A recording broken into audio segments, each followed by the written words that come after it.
Making money is not a sin. How I went from being a stay-at-home mom of 8 to making a 6-figure income. Primers for Adulting series by Anna Esther. This book is dedicated to my children, Christelle, Nina, Majalie, Cindy, Justine, Julie, Mozart, and Francois, who each taught me the true meaning of adulting. Anna Esther is adoptive mother to 3 and biological mother to 5. She resides in Charlotte, North Carolina with her family. Her passion is to teach others how to lead with heart by sharing authentic experiences that illustrate lessons learned along a rocky pathway. She believes overflowing, heartfelt joy can be a daily reality and prays that each reader will take her words to heart in seeking God's best. Introduction. Where you are today is not where you'll be tomorrow. If you asked me 20 years ago how I thought my life would look in 2020, I'd never answer that I would have conceived my first child on the African continent, adopted 3 girls from Cameroon, birthed 5 biological children, contemplated divorce, suicide, and completely giving up, and reached a 6-figure income. But that's not all. I can truly say that I reliably experience a predictable state of satisfaction and joy day to day. I no longer wonder if I know that I can use my thoughts as a powerful tool to shape any future I want. As long as I'm alive, I'll continually search for ways to improve my life and the life of those I love. I love my family, my friends, my enemies. I love you.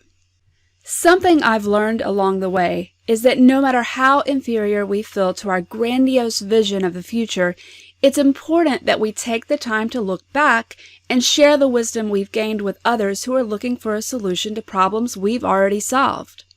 This is why I want to share my journey toward financial independence with you. The purpose of sharing my journey is not to imply that your journey will look like mine. Your goals and tactics are likely very different than mine and should be. However, there are universal strategies that work in any situation to bring about the bright financial future we desire. You'll find similar strategies in most any motivational course written by gurus who've discovered the secret to achieving their financial goals. In this primer, I'll share my personal stories to demystify universal truths about success. Consider how you can look back and help someone along the path you've already taken. Embrace your personality fully as you apply these 5 strategies in your own way on your unique journey toward financial freedom. Financial strategies. Over the entirety of my life so far, I've counted on 5 strategies to see me through when it comes to financial progress. I make every effort to pray, surrender, seek, plan, and learn. There will never be a magical percentage of time we can spend on each strategy to equal success. In fact, each of these strategies is intertwined and combined as a powerful force. We can't seek without surrender. We can't pray without learning. We can't plan without seeking, and so on. In this primer, I'll detail my career progression and demonstrate how each of these strategies helped me to start earning a 6-figure income. I pray you find this primer simple and instrumental. As you read my story, open the portal of your mind and allow yourself to imagine the possibilities of an abundant financial future.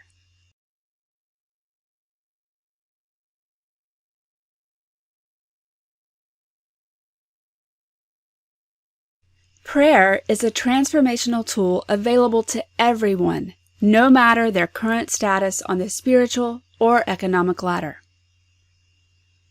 Pray. My prayers seem to be falling on deaf ears. I thought that if I went to school and got a degree, worked hard, and applied myself, I'd get a professional job. I thought a professional career was simply a natural product of going to college and obtaining a bachelor's degree.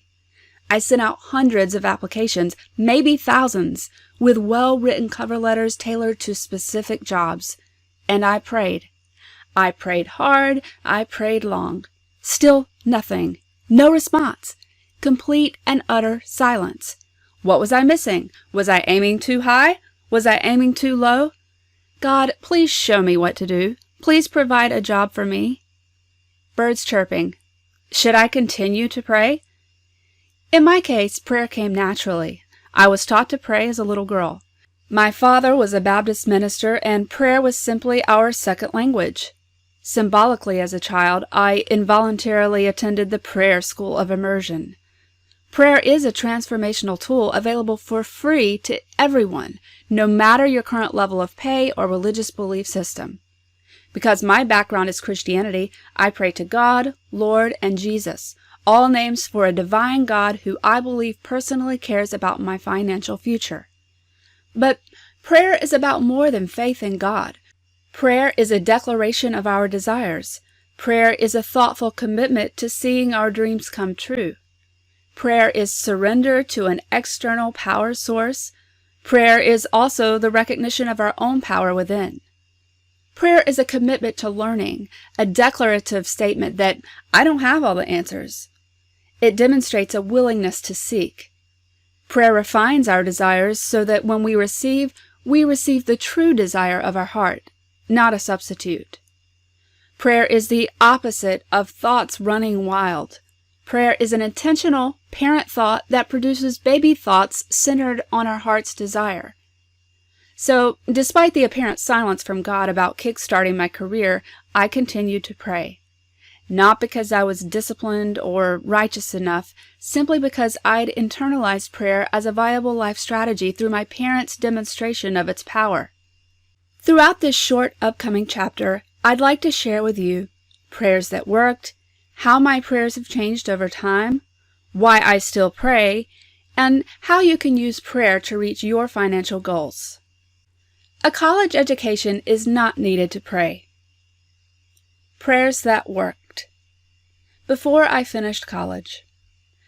As I'll explain later, in the Learn section, my prayers for gainful employment always assumed a college degree was a prerequisite to a successful career.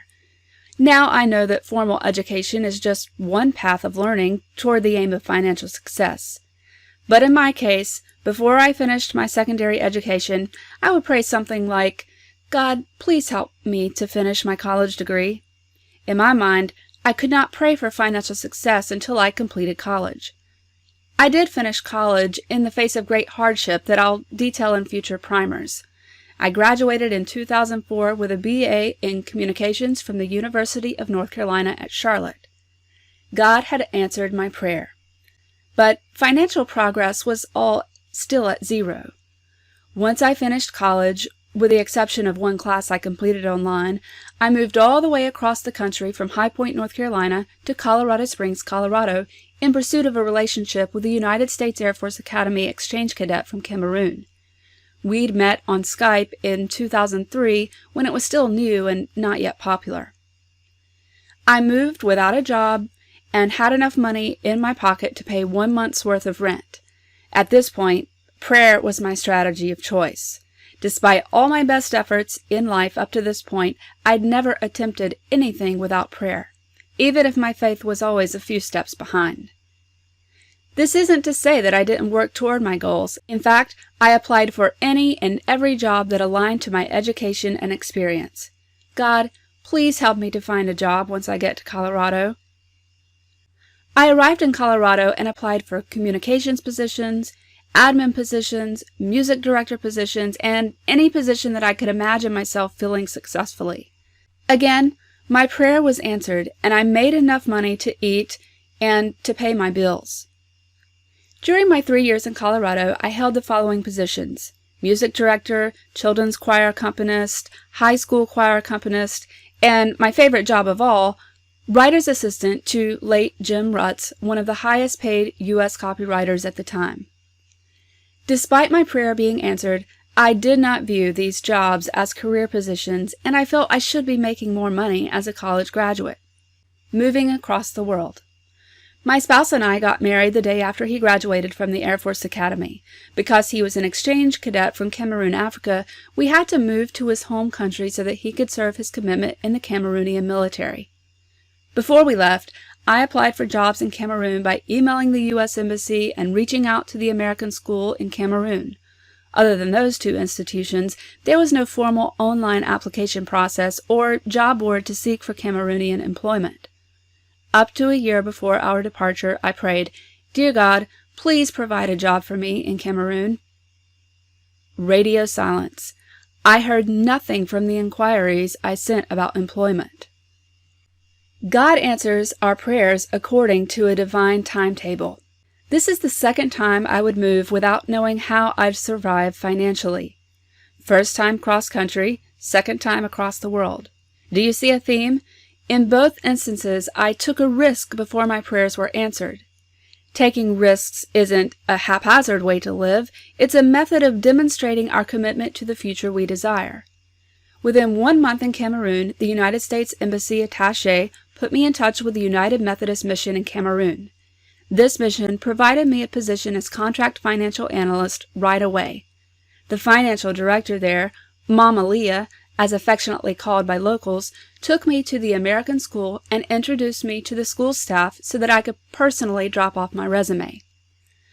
The financial pressure in Cameroon mounted fast, as my spouse's family had many needs, including an ailing mother who died 5 months after our arrival. I repeated my prayer, "God, please help me find a job." Taking risks is often a prerequisite to meeting our goals. My phone rang. It was the director of the American School. She informed me that the music teacher of 8 years had just turned in her resignation and that they also needed help crafting communications for their U.S. State Department-sponsored school that taught children of diplomats from countries all over the world. I am a musician. The music position was a perfect fit. I also managed the communications for the school while I was there. Additionally, I was the English tutor to the country president's right-hand assistant whose main languages were Belgian and French. For these roles, I was not compensated at the same level as U.S. teachers who had been recruited abroad. I was considered somewhere between an exchange teacher and a local teacher, so this meant my salary was lower. Although $1,500 a month was still a great salary for Cameroon. Additionally, I received a $5,000 car loan from the American School that purchased a nice car for my spouse and me to travel back and forth from village to city and from work to home.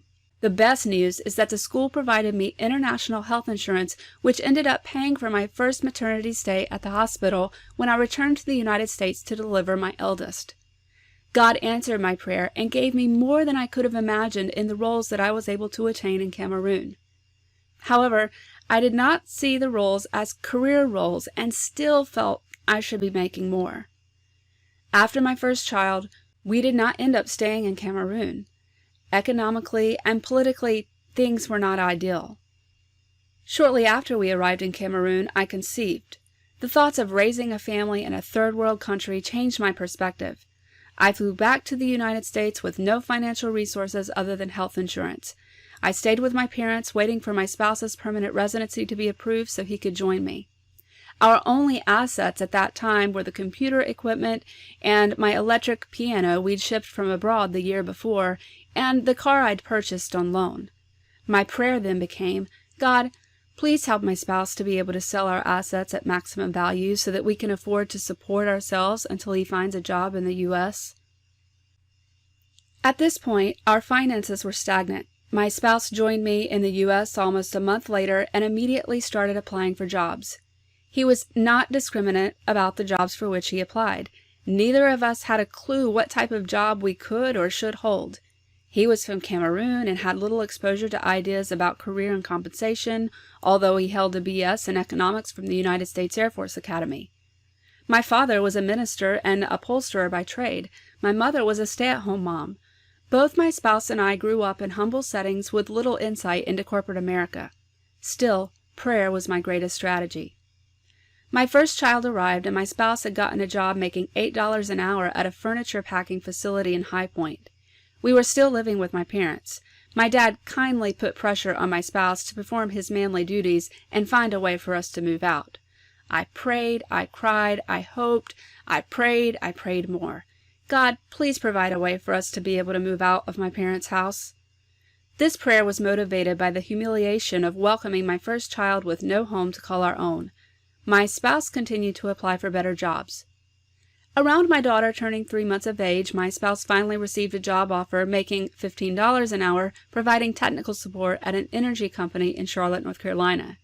We packed up and moved out of my parents' house to a short-stay hotel in Charlotte, North Carolina on the money that we'd saved from selling our assets in Cameroon. At this point, I had no plan to work right away. I was breastfeeding our daughter and taking care of her. We looked for apartments to rent, and everything in Charlotte was so expensive. I found a trailer in a trailer park where the rent was only $4.50 a month. We both agreed it would be better to suffer now rather than move into a nicer place and be unable to save money for our future. Also, my spouse was still sending money to his family in Cameroon to help them survive. The trailer where we stayed just happened to be positioned right over the opening to a sewer. The sewer rats, not your cute Tom and Jerry scene, would come into our trailer at night. I'd lay there as still as possible and pray they'd not climb onto the bed with us. Around the time my daughter turned 6 months old, I started applying for jobs. Again, I applied for every type of job that aligned to my education, a BA in communications. I also applied for music director roles because it would allow me to stay home with my daughter while also bringing in some income. God, please help me to find a job that will allow me to contribute financially and also take care of my daughter. I still submitted each application for employment with care, tailoring every cover letter specific to the role. The only bite I got was for a job at a small African-American church as the music director. It paid $200 a week, and this was a significant windfall for our budget, considering it would only take me away from my family on Wednesday night and Sunday morning. This was in 2007, the period before the housing bubble burst. Shortly after I gained employment, I suggested we start looking for houses so that we could put money into a mortgage as opposed to throwing rent money into a hole. Rat rent. We looked everywhere, and our options were limited because our income was still low. The criteria for our future home was that it be big enough to host my spouse's siblings who we promised ourselves to adopt as a condition of us leaving Cameroon. Both of their parents had passed away. Their father died in 2005. Their mother died in 2006 while we were in Cameroon. We also wanted for the house to sit on a significant piece of land. My spouse's siblings were accustomed to roaming freely in the village, and we needed a similar setup, I thought, to ease them into the Western culture. Our first home. We found a house in Kannapolis, North Carolina. Kannapolis was about 30 minutes from Charlotte and was a small city comparatively. However, it had promise because there were plans for it to be the location of a biomedical research park. I felt this had to be a good thing for long-term home values overall. Again, I prayed, God, please help us to qualify for a mortgage. The Kannapolis house built in 1901 was selling for $60,000. For the house to qualify for a mortgage, we had to finish a kitchen and bathroom remodel that the owners had started and did not want to finish. Both the owners and my father advised us not to buy the house. It is full of problems. But at that time, it was the only option we could see. My grandparents, parents, and friends were also praying. The sellers agreed that we move in on a rental agreement and work on the remodeling prior to the mortgage being approved. My spouse and I put flooring in, including subflooring, repaired the walls, and installed cabinets. Then we took photos of the work, and these photos were submitted to the loan officer to prove the house was now worthy of a mortgage. The mortgage was approved. Again, God answered my prayer. In between our time in the trailer and this very old, new home, my spouse had begun providing computer repair and small business services through a contractor. I still worked for the church as a music director. Going into business. The thought occurred to me, we could provide these IT services on our own if customers could find our information through Google when searching for computer repair. God, please help me to figure out how to get our information in the top of the search engine. At the time, my spouse had set up a VoIP lab using Asterisk, an open-source framework, and had discovered how to create virtual numbers for different locations or area codes to give the appearance of having separate physical office locations. Yes, I thought, if we can show up in the top of the search engine for every small city in our near vicinity, we can be the top IT provider simply because we're the easiest click. This was before SEO and pay-per-click were really a thing. And it worked. I was able to get multiple sites targeted to different IT services in different locations to the top of the search engine. It was like a miracle when we received our first call from someone who needed our services. Perhaps it was a miracle. Suddenly, our hourly rate skyrocketed because we'd eliminated the middleman, and my spouse was extremely skilled at fixing any type of technical issue, setting up networks, installing operating systems, and even configuring virtual phone systems. So our repeat business was very good. God had answered my prayer, and beyond that, our eyes were open to a completely new way of making money. Opening our first office. At this time, I was pregnant with our second child and continued to work for the church. My spouse was now working for a local community college in their IT department, and I scheduled the IT business calls that we received around his full-time work schedule. During the course of one of his computer repair calls, he met a couple in Charlotte, North Carolina, who was interested in funding his business idea. My spouse created a financial proposal, and this proposal suggested that both of our salaries together, working full-time for the business, be $2,000 a month. We would work in the business and try to build momentum toward bringing a profit based on providing local IT services. The couple funded the entire cost of operating the business and funded monthly operations.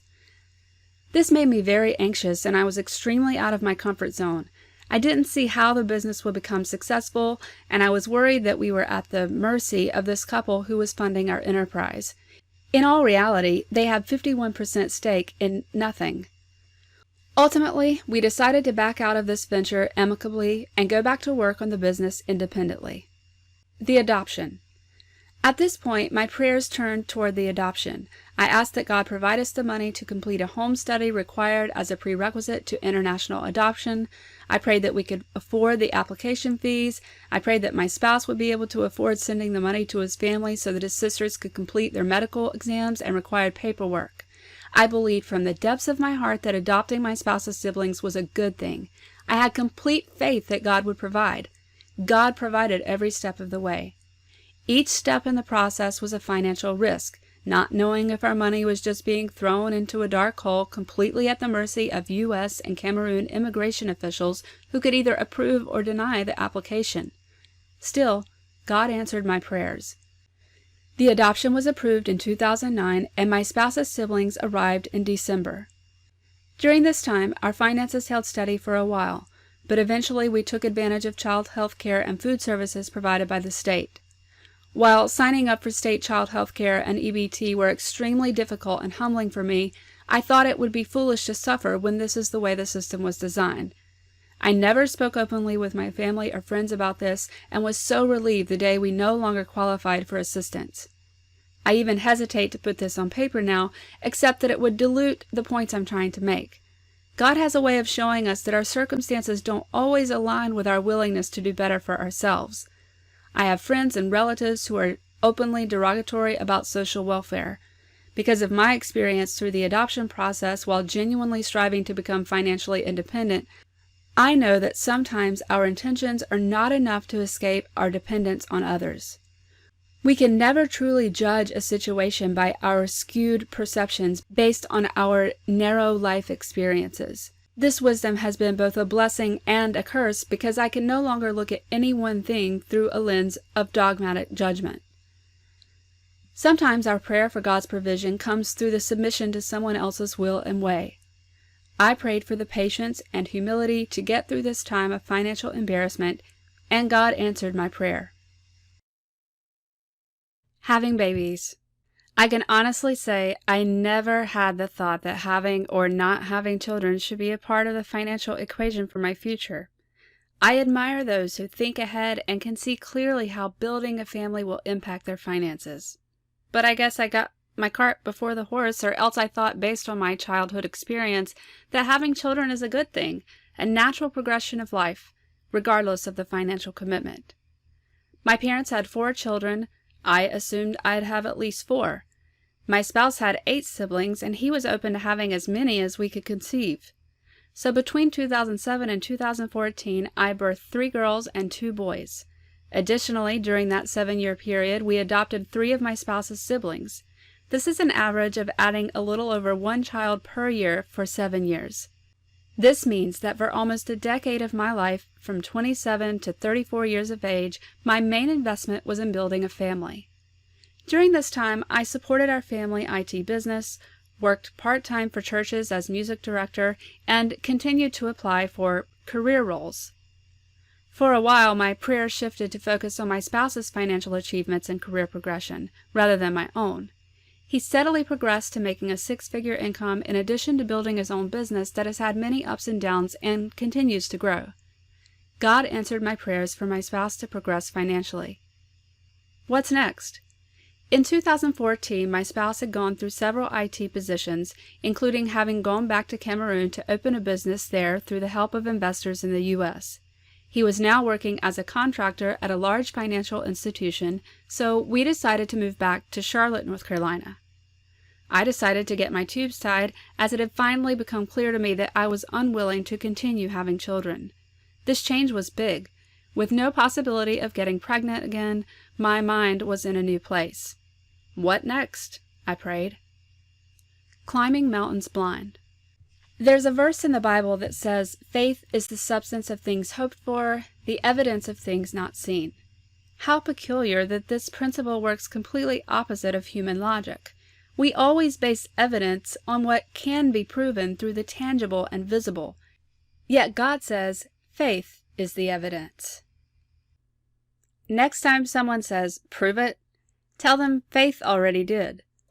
Something within me always warred with the idea of being a stay-at-home mom.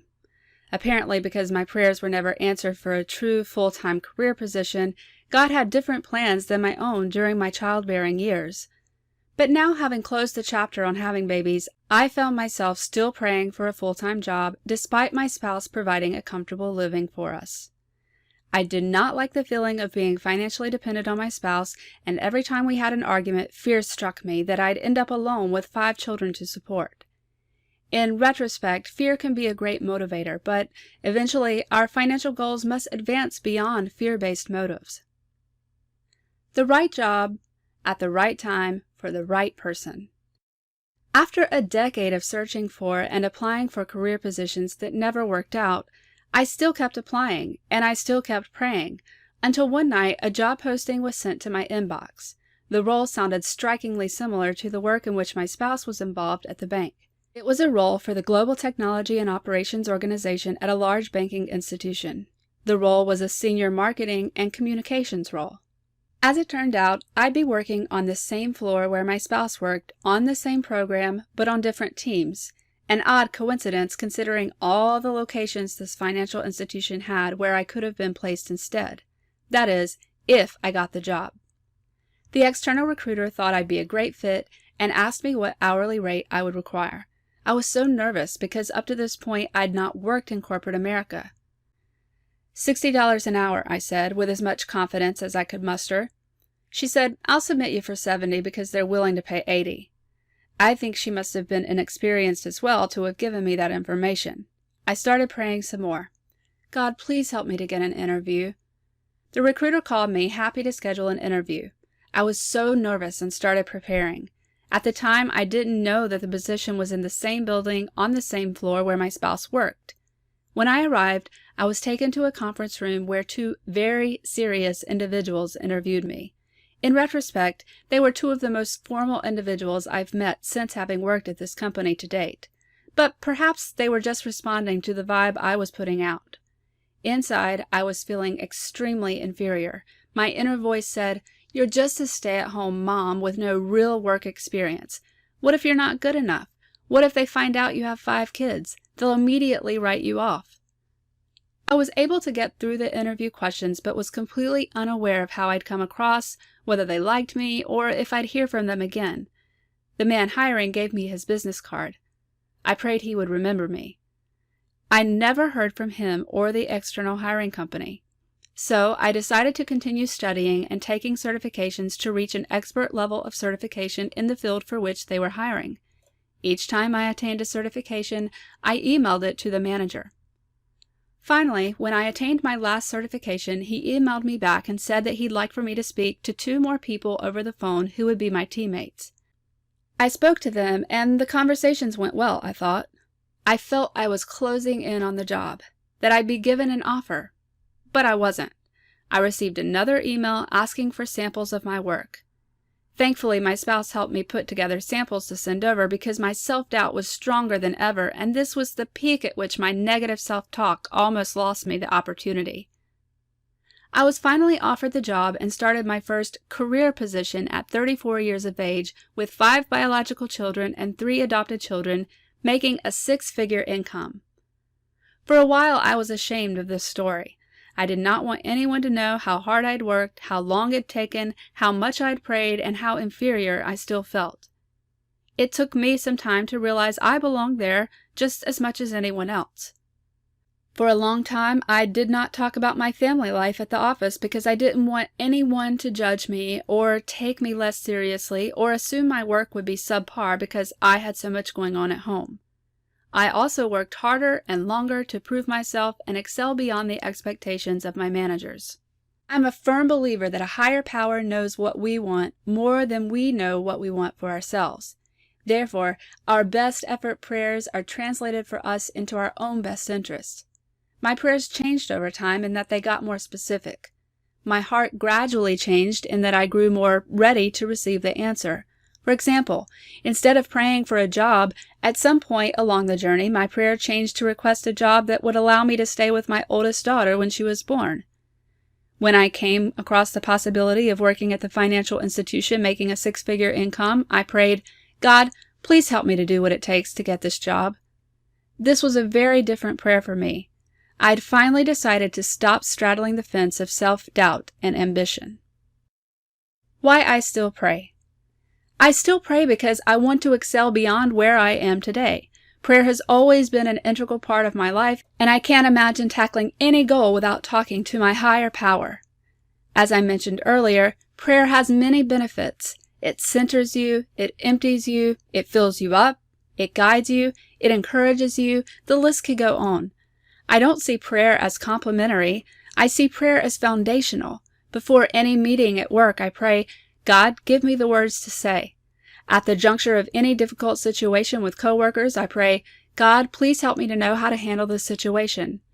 As I arrive to work each day, I pray, "God, please give me a festive spirit." Many of my prayers are centered on me, but the prayers still have the effect of making me less self-centered. This is because prayers are a way of opening our heart and mind to listen, to seeing ourselves as part of a spiritual ecosystem. I still pray because I want to reach my full potential, and I believe there's so much for me to learn from others, to glean from God's Spirit who reveals wisdom to us when we ask. How you can use prayer to reach your financial goals. I outline the timeline of my career progression through the lens of prayer first because I personally see prayer as a key activator for all the other strategies: surrender, seek, plan, and learn. This is not to say that prayer is an excuse for being lazy. The Bible says faith without works is dead. Prayer is an act of faith, but we must work toward our answers, be willing to get up and walk through an open door and run from bad situations when we see writing on the wall.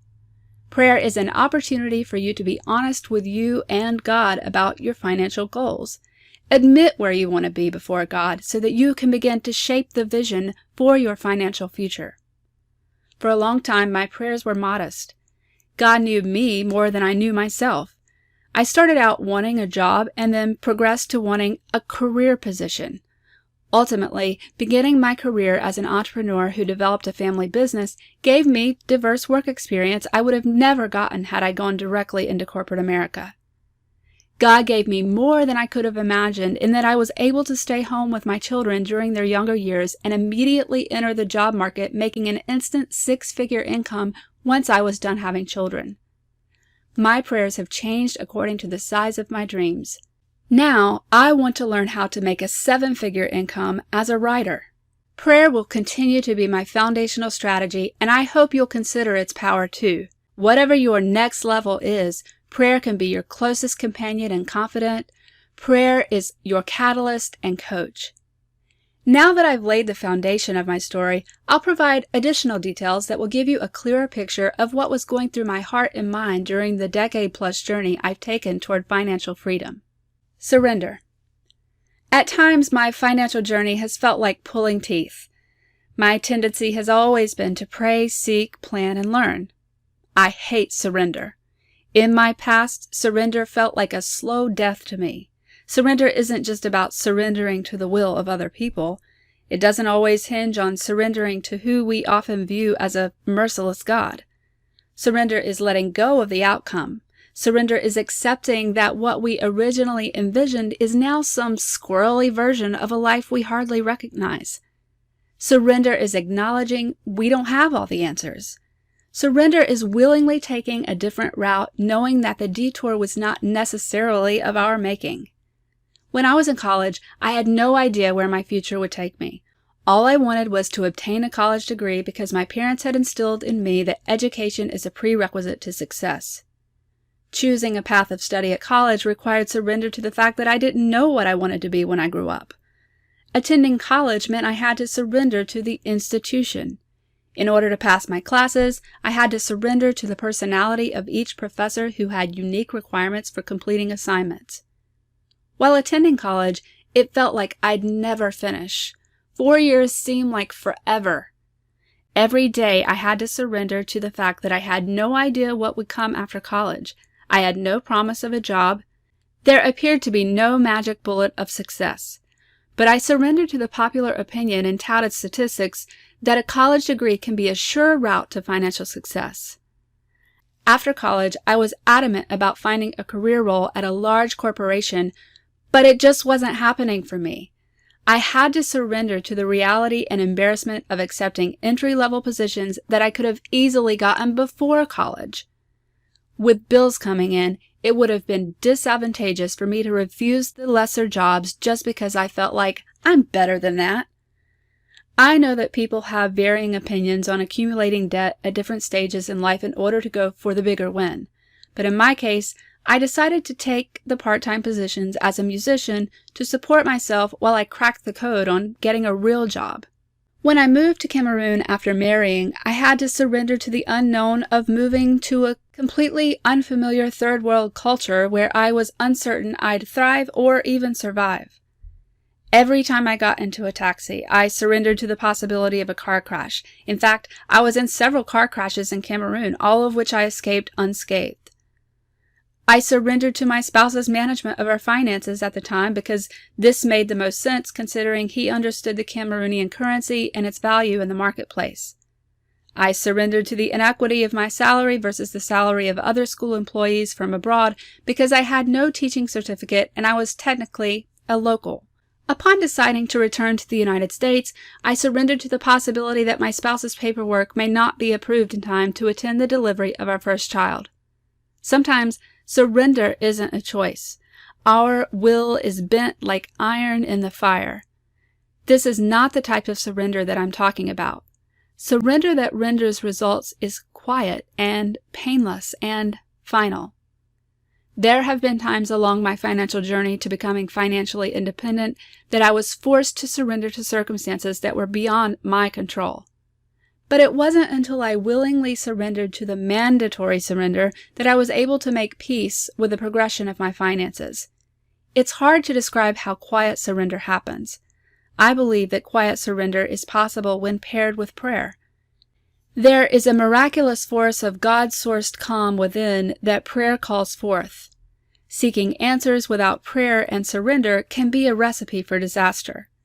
Our mental reserves will be exhausted, and our ability to calculate the future will always fall short of the perfect equation for success. When I was a stay-at-home mom early in the years of adoption and childbearing, I fought tooth and nail to maintain my sense of dignity. It was very difficult to surrender to my role as a biological and adoptive mom. It was painful to accept that my body was largely occupied with the stress of pregnancy. It was excruciating to adapt to the cultural shock of international adoption. I fought against the notion that a mother has a single identity and destiny. So I experienced a painful surrender of my body and time that was beyond my control. Changing diapers, cooking dinner, and going to school appointments had a monopoly on my dreams of financial success. Unfortunately, I never found that place of calm surrender. I never experienced the serene beauty of early motherhood because I refused to a spiritual surrender that was only possible outside of and also deep within myself.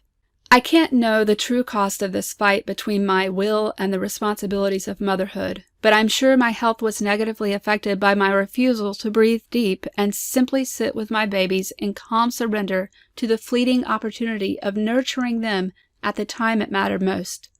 What I didn't realize is that quietly surrendering to the moment of motherhood did not mean I was surrendering to a future of financial dependence and failure.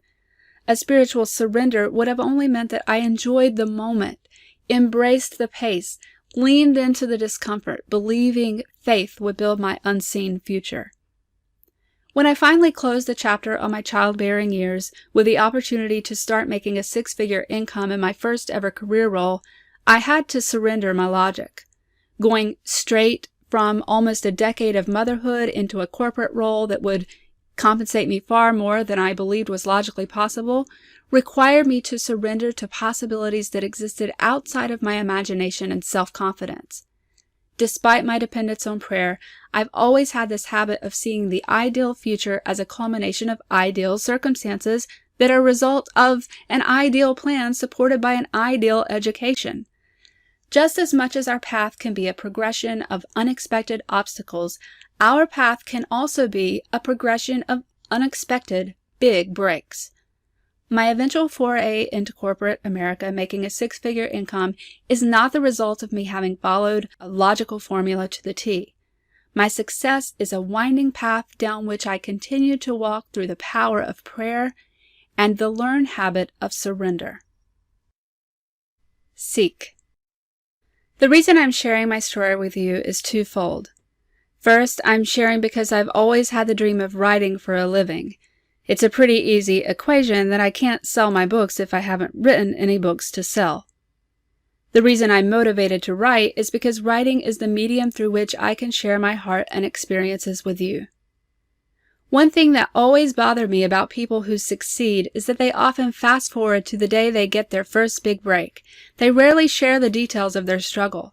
They shy to elaborate on the psychological and spiritual work that it took for them to finally make it to destination. Sometimes they leave out the less desirable aspects of their journey. This can make us feel inadequate or still puzzled about how their experience might be relevant to ours.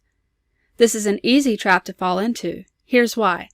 Most of the time, when we reach one level of success, we immediately look to the next level and see that we have so much farther to go. If we're not careful, we'll carry a sense of inferiority with us for the rest of our lives by always looking ahead to where we want to be, instead of also being thankful for how far we've come. So instead of us looking back at how we can help others get to where we are, we look forward to the help we think others can provide. I think there's a balance. Seeking is a key part of success. If we want financial freedom, we need to seek for ways to become financially free. But as a reminder, no matter how far you feel you still have left to go in reaching your goals, you can stop along the way to provide a nugget of wisdom to someone seeking your current level of success. You'll find that as you share your valuable knowledge with others, it really is true that we are more blessed when we give rather than receive. Seeking is an intentional effort to find something you're looking for. Just like in the game of hide and seek, it can be fun to run around searching for answers in the most unlikely of places. But here, when I refer to seek as a strategy, I'm not just talking about the frenzied search for success. I'm talking about a methodical approach to finding the answers you need for developing a plan. I'll admit, I much prefer a game of hide and seek over a scavenger hunt. There are different ways to go about finding what we want and need to succeed. Sometimes we know what we're looking for. Other times we do not. Some occasions call for searching our hearts. Other occasions require a trip to the library or spending some time on Google to narrow down or expand our frame of mind. Seeking informs our prayers. Surrender opens our minds to avenues we'd not previously considered. The Bible says, "Ask, and it shall be given you. Seek, and ye shall find. Knock, and it shall be opened unto you." Sometimes we don't know what to ask for because we still need to seek. We need to hone our ideas, eliminate possibilities, consider our options. Before I enrolled in college, I had to find a college that would accept me. Before I moved to Colorado, I had to search for a place to live. Before I found a job to pay my rent right out of college, I had to scour the newspaper and online job postings. Before I moved to Cameroon, I had to seek for possible answers to employment. Before I moved back to the United States, I had to identify the applicable immigration laws and understand how my spouse could legally join me. Before I could receive the 6-figure job description in my email inbox, I had to seek for places to post my resume so that recruiters would know how to contact me. Before I went for the interview, I had to seek for strategies that could inform my approach to presenting my value. We can be sure that seeking is a prerequisite to finding what we want. It's also in the process of seeking that we discover our true desires. Often, we don't find what we were looking for on the surface. We find something much deeper. Therefore, I want to remind you that seeking without proper surrender to a wide range of possibilities may prove to be futile in our journey toward financial success. For example, maybe a corporate career is not what you seek, but it could be the answer to your financial goals. Perhaps you're not looking to become an entrepreneur, but as it turns out, you can reach your full financial potential through discovering talents you didn't even know you had. Seeking is a process by which we find what we're looking for. Seeking is a journey toward discovering our dreams are even bigger than we thought. Seeking is an integral strategy for maturing our image of the success we imagine. Plan. We've centered ourselves in prayer. We've surrendered to the possibilities. We've sought for the answers to financial freedom. We must not forget to plan for financial success. Planning runs a close second to surrender for me in level of difficulty. I'll admit that on the road to financial success, I've been prone to forget the spare tire because I was too preoccupied with praying for safety on the road trip. I've surrendered to defeat rather than possibilities. I've sought for answers from the wrong people and attempted to incorporate the ideas of the unproven into my financial plan for success. Having a plan is a non-negotiable when it comes to reaching financial goals. But plans should not be written in stone. Just like the 10 Commandments, I think most would agree that there are certain financial principles that are timeless. Your financial plan, however, will never be timeless. The plan you create for financial success will be more like a work of art, never privy to the final touch. When I say planning is difficult for me, it isn't because I don't plan or that I've never approached my financial future with a plan. Creating a plan is challenging for me because it forces me to admit where I want to go. When we put a plan down on paper, it's the first step toward commitment. It's the first admittance that we believe in ourselves enough to make it happen. It punches our dream right in the gut and reminds us that there's more to dreaming than the thrill of having arrived. Dreams require work, dedication, detailed execution, and measurable milestones, all a result of having a plan. I've always been a planner in the sense that I make lists, I write down where I want to go, I create bullet points detailing the resources I need, but too often I get stuck at high-level goals. Real planning involves more than writing down directional goals. It involves research. Research involves talking to other people, reading the success and failure stories of those who've gone before you, gathering data, and painstakingly thinking about and outlining the steps that it will take for you to reach your goals. Of course, we don't always know each step that it will take for us to get where we're going. We should be fluid in our approach to planning. But if we don't have concrete steps down on paper, there's a good chance we will be prone to more distractions. Our plan serves as an anchor that keeps us from gradually floating too far away from our original intent. We tend to move away from our original intent when we experience self-doubt or indulge too much in the informal opinion of others. We can also suddenly change directions because we're looking for a shortcut. This is never going to happen for me. I'll never find success at this pace. The intentional, well-thought-out plan serves as a reminder that we've chosen this path for a reason, based on logic that shouldn't be swayed by moods of discouragement or distraction. A fatal mistake we often make after creating a plan is to forget the value of our other strategies. Having a plan in place does not mean that prayer should fall by the wayside. Also, we must continually surrender to our setbacks and be willing to adjust the timeline of our plan as unexpected circumstances enter our lives. Before we create our plan, we seek for answers that help us get started. After we create our plan, we seek for answers that will help us to keep executing our plan in effort to continually improve our approach. So you see, having a plan is not the finish line. It's merely the beginning of our journey. It's a mechanism by which we'll be able to measure our success. One of the difficulties with our dreams is that we look at dreams as a pass-fail venture. Creating a plan shows us that reaching our dreams is not a pass-fail exercise. It's actually a slow and steady progression of marking well-intentioned tasks complete. In my lifetime, I've played victim to overemphasizing one strategy and ignoring another. Even my best of plans has turned out to be detours. When I was in community college leading up to entering university, I took a job working overnight as a caretaker for an elderly lady. I'd written my plan, and my plan included saving to buy a car so that I could stop driving one of my parents' vehicles. This job allowed me to work at night and attend school during the day. It was perfect, but it also turned out to be the perfect detour, yet the hardest and most rewarding life lesson I'd ever learned.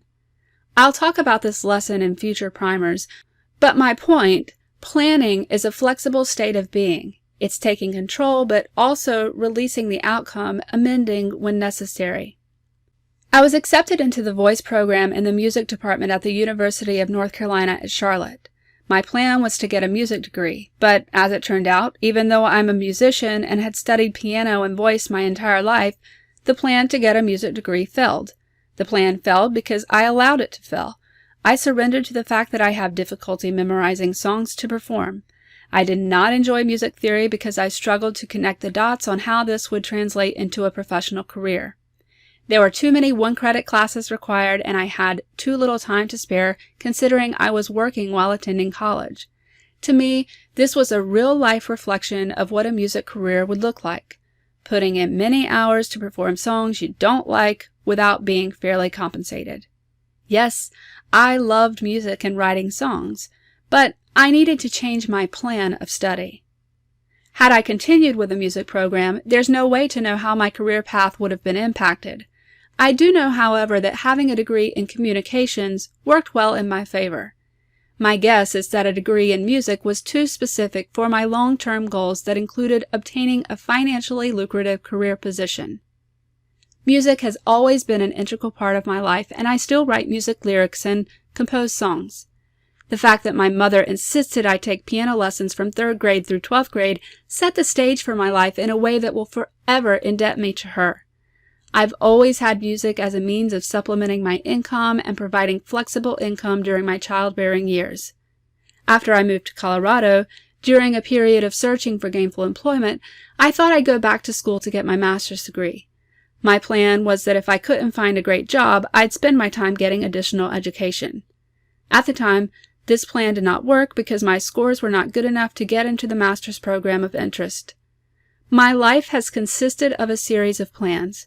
When my spouse and I opened a technology business, I created marketing plans to increase our visibility. I created business development plans to move toward government contracting. I created educational plans to ensure we stayed up to date on our knowledge and certifications. Before we moved to Cameroon, I planned to work for an American organization. I designed a plan of study for learning French. I planned a networking strategy. When we returned to the United States, I created a plan to adopt my spouse's siblings. This plan consisted of completing home studies, obtaining paperwork abroad, asking for references from friends and family, remodeling our home, and more. When the girls arrived from Cameroon, the plan involved taking their school records and translating their completed coursework into the English system. The plan included doctor's appointments and immunizations. The plan integrated an approach to helping them acclimate in this culture, not knowing any English upon their arrival. Upon birthing and raising my biological children, I created plans to teach them how to read before it was time for them to attend school. Later, I devised plans on how to ensure they received the best education possible while still being a part of the public education system. Once wrapping up that era of my life, I revived my plan to reach financial independence by obtaining a career role where I could capitalize on everything I'd learned up to this point, despite being out of the traditional workforce. My plan always involved our final strategy: learn. Learn. I cannot overemphasize this strategy. If I were to replace prayer, I'd replace it with a mandate to learn. Of course, we can't replace spirituality with knowledge. In fact, that was one of the first cardinal sins, symbolically using knowledge to feed our souls rather than trusting the original source of life. In my life, learning has been instrumental in any major feat I've undertaken. Learning has been the proof to myself and others that I'm willing to do what it takes to be successful. There isn't just one way to learn. There is formal learning and informal learning. I believe formal and informal learning are inseparable in today's economy. The collective force of society values formal learning. There is an actual price tag to the certificate which proves your level of knowledge and expertise. In most careers, having a college degree is a basic stepping stone to entry-level employment. But degrees and certifications are not enough. I've heard some people argue that degrees and certifications do not ensure someone can do the work, and I agree. It is true that someone must excel beyond the theoretical knowledge and understand their area of expertise by building their own lab and putting concepts into practice hands-on. Formal education, though, is a type of plan to methodically learn a subject matter that many of us are not disciplined enough to tackle on our own. At every juncture, when my career milestones felt like traffic bumps to slow me down, I always sought for ways to increase my knowledge. To me, knowledge has always translated as power. There are some who can fool the masses with fancy phrases and the artificial appearance that they're experts, but faking your expertise is not a viable solution for long-term financial success.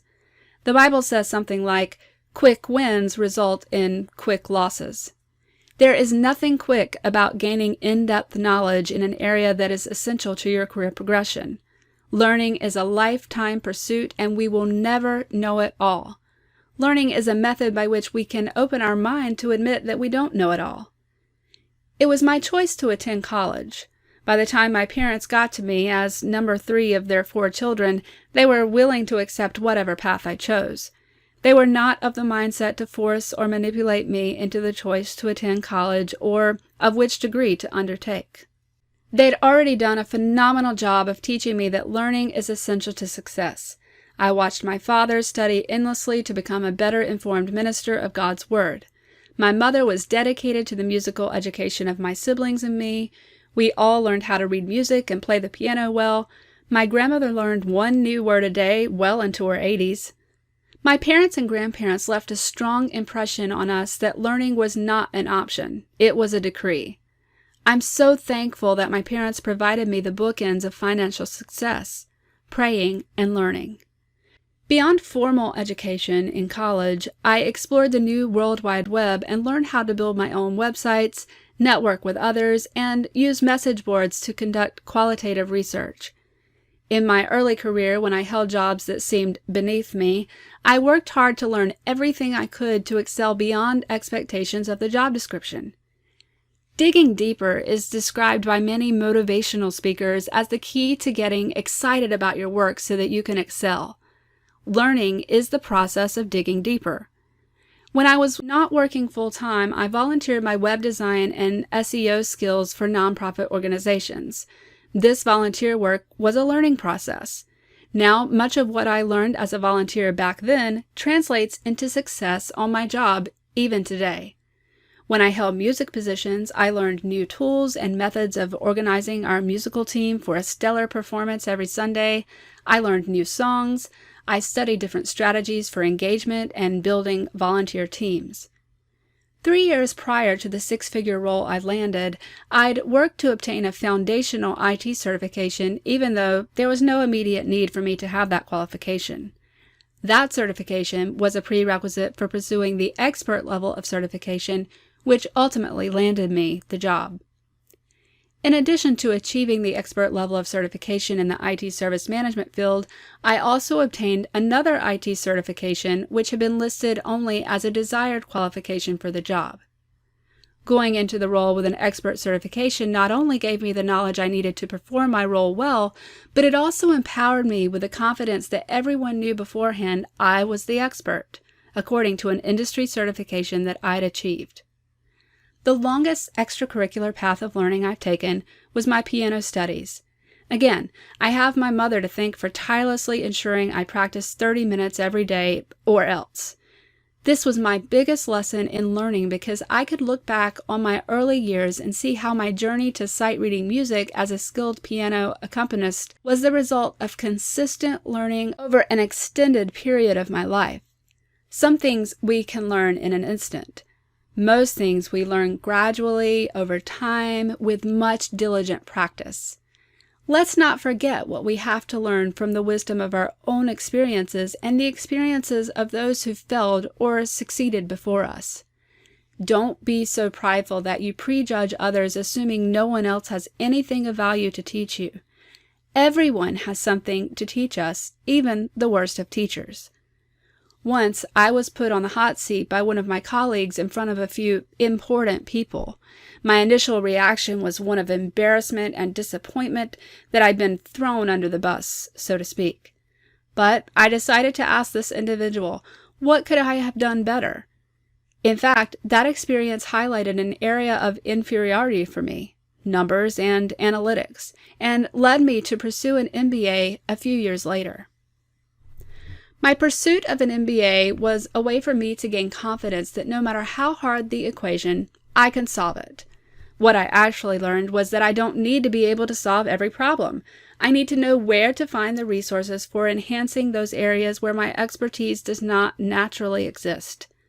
I learned that I should accept myself for my own talents so that I can appreciate the complementary talents of others. I'd be a fool to chase down expertise in every field of study known to man.